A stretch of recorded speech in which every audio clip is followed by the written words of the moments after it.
What's up guys, this is Aquamaniacs. I'm back with another video. This video is going to be all about thermostats, the best thermostat for a flowerhorn fish. So if you don't know what a thermostat is, then a thermostat is a heater that heats up your water with automatic sensors so your fish does not get cooked. So let's get started. I'm going to tell you something about these heaters and I'm going to give you the best choice of heaters and some tips on them. So let's get started. So first of all, I get asked this question very frequently, although I've been explaining this in all my videos on how to groom flower horns and boost head growth, etc, etc. So the first thing is temperature. People ask me what temperature should I keep the thermostat on for my flowerhorn fish.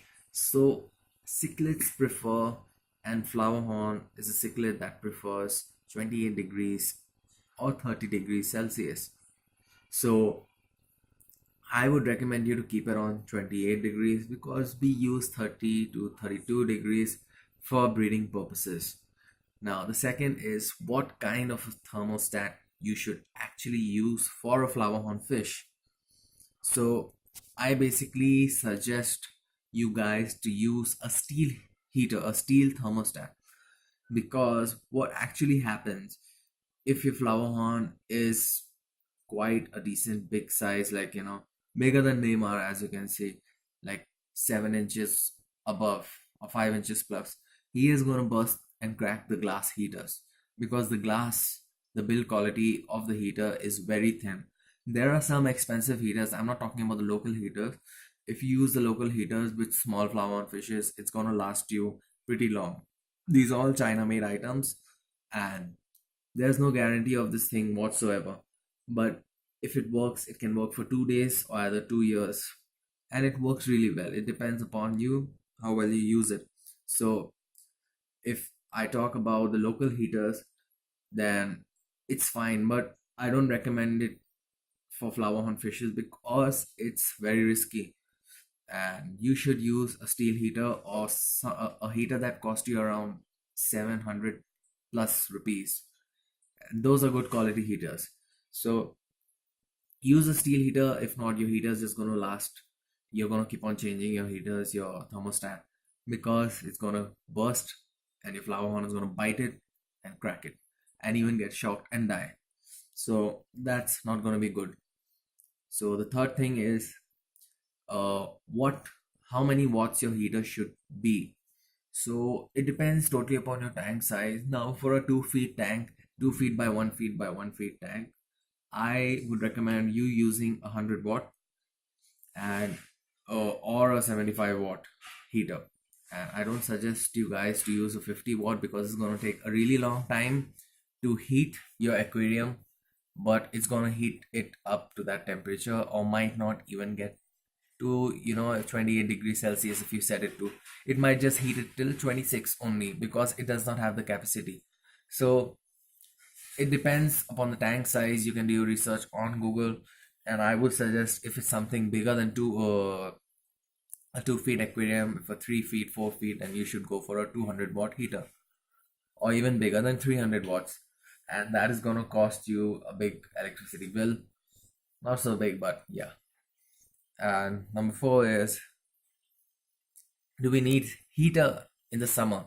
Do we need thermostats in the summertime?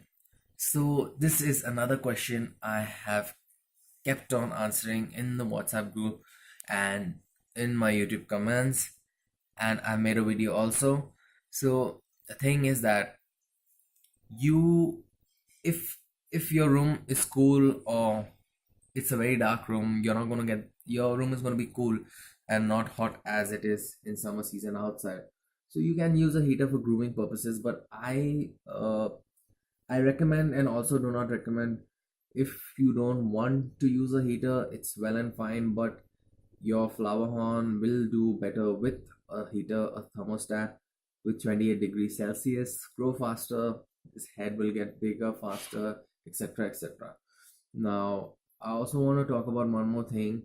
You can notice I'm not using a thermostat in this heater, in this tank, because I have a lot of aquariums and if I continuously use heaters, thermostats in each and every single partition or my aquariums and turn them on 24 hours a day, well, I will be getting a huge bill.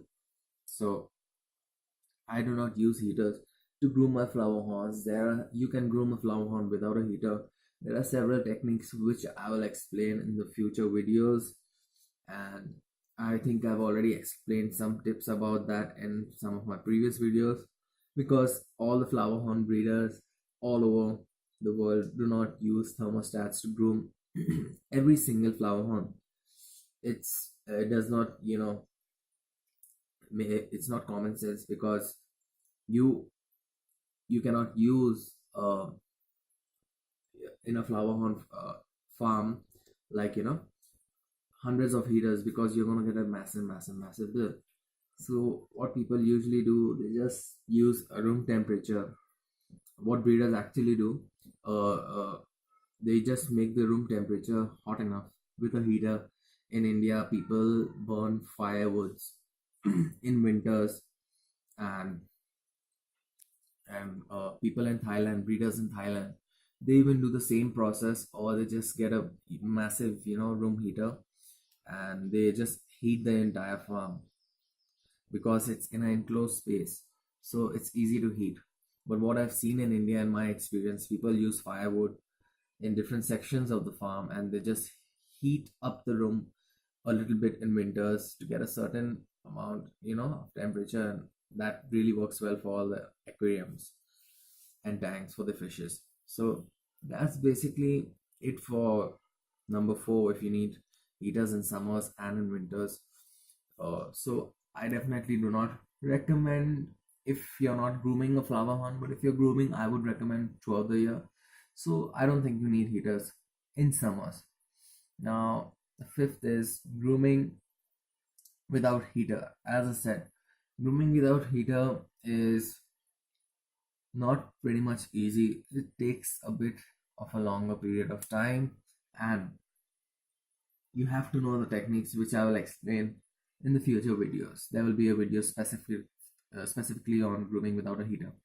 So the 6th thing is that benefits of using a heater for a flower horn. As I said, this is also a question that I get asked: why do we need a heater, and etc. etc.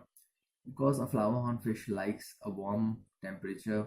It prefers a warm temperature water to live in, and it feels more comfortable, more safe. And when a fish feels stress free, more comfortable, it grows faster, and there's no stress in the fish, so there's nothing stopping it from growing. And that's basically it, guys, for today's video. I hope I have answered all your questions about what kind of heater you need to use, and all the problems that you're facing with your flower horn and the temperature, etc. So one more last thing I want to tell you guys is, uh, a steel heater also can malfunction, but it's very rare, and sometimes it just heats a little bit extra, 1 degree extra, because it's steel and the sensors are working pretty fine and that everything is good, but it takes time for the heat to get out of that steel tube. The steel bees, it remains hot. So, but that's not a big disadvantage compared to the glass heaters, because I've seen many of my fish customers, uh, fishes die due to malfunctions of heaters, sensors getting spoiled, cracking of the heater, either they fault or the fish is chewing on that heater and cracked it, and then, you know disasters strike. So that's basically it. I hope you guys like this video. If you want any other knowledge or any other topics of videos not related to flower horns or related to flower horns, definitely leave your comment and let me know. I will be making a video if I have the knowledge that you are asking me to give you for that particular problem of yours, and I will make a video as soon as possible. Thanks for watching, guys. Don't forget to share this with your friends that have flower horn fishes and do not know about this channel, because there are a lot of informative videos on this channel uploaded frequently. Thanks for watching. Until then, peace.